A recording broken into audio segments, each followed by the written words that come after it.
Rasulullah itu tidak minta bayaran kepada kita umat Islam yang sudah beriman kepada beliau.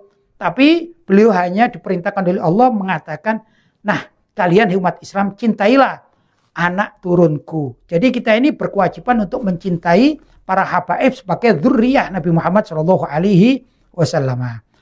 Kemudian ahli bait bukan karena ketaatan dan ibadah mereka, karena jika disebabkan hal itu, maka tidak akan ada perbedaan antara ahli bait dengan selainnya.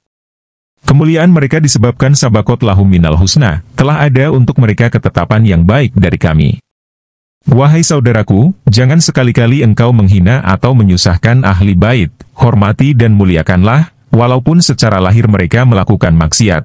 Karena mungkin saja saat mendekati ajal, mereka bertaubat dan taubatnya diterima oleh Allah, maka matinya dalam keadaan husnul khatimah. Allah Subhanahu wa taala berfirman, "Qul la as'alukum 'alaihi ajran illal mawaddata fil qurba."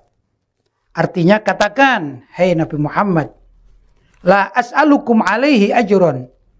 Aku, di sini maksudnya Nabi Muhammad SAW, tidak meminta kepada kalian ajron, bayaran, illal mawaddata fil qurba, kecuali cinta kepada al-qurba, yaitu keluarga atau orang-orang yang dekat dengan Nabi Muhammad SAW.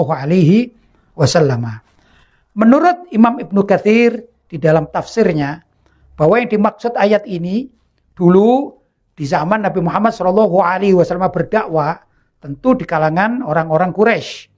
Itu sebagian dari orang-orang Quraisy beriman kepada Nabi Muhammad SAW, sedangkan sebagian lain yaitu kafir dan memusuhi Rasulullah SAW. Tentu di antara orang-orang yang beriman itu kan berinteraksi juga dengan keluarganya yang sama-sama dari suku Quraisy. Maka orang-orang suku Quraisy itu dikatakan kepada mereka oleh Nabi Muhammad SAW atas perintah Allah tadi, hai orang-orang Quraisy, aku berdakwah untuk mengangkat kalian, martabat kalian. Ini bukan untuk minta bayaran, uang, harta, bukan. Tapi paling tidak, kalau kalian belum menerima dakwaku, maka jangan memuji aku dan keluargaku. Atau juga orang-orang yang beriman kepadaku. Karena orang yang beriman kepadaku ini juga banyak kalangan suku Quraisy. Itu menurut Imam Ibnu Katsir. Tapi menurut ulama yang lain bahwa ini juga berlaku kepada keluarga Nabi, bahkan sampai dzurriyyah Nabi, keturunan Nabi, yang sekarang masyhur disebut dengan kalangan para habaib. Rasulullah itu tidak minta bayaran kepada kita umat Islam yang sudah beriman kepada beliau.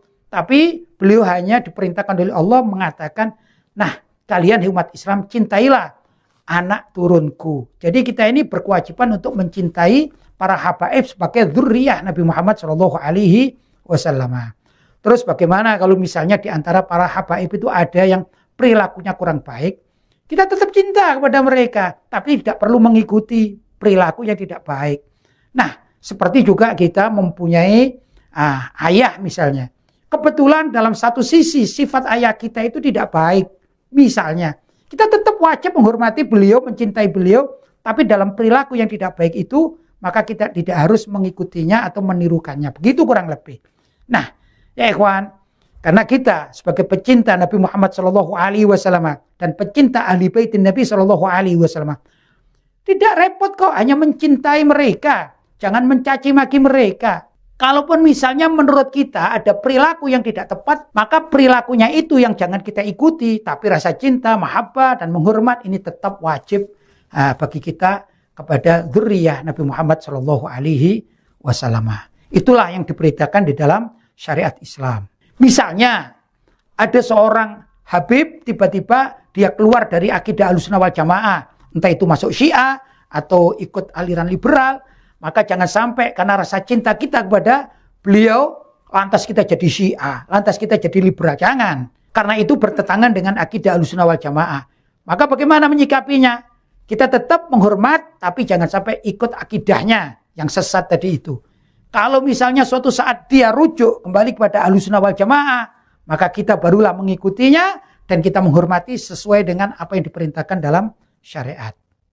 Kurang lebih begitulah semestinya kita bersikap terhadap ahlu baitin Nabi SAW.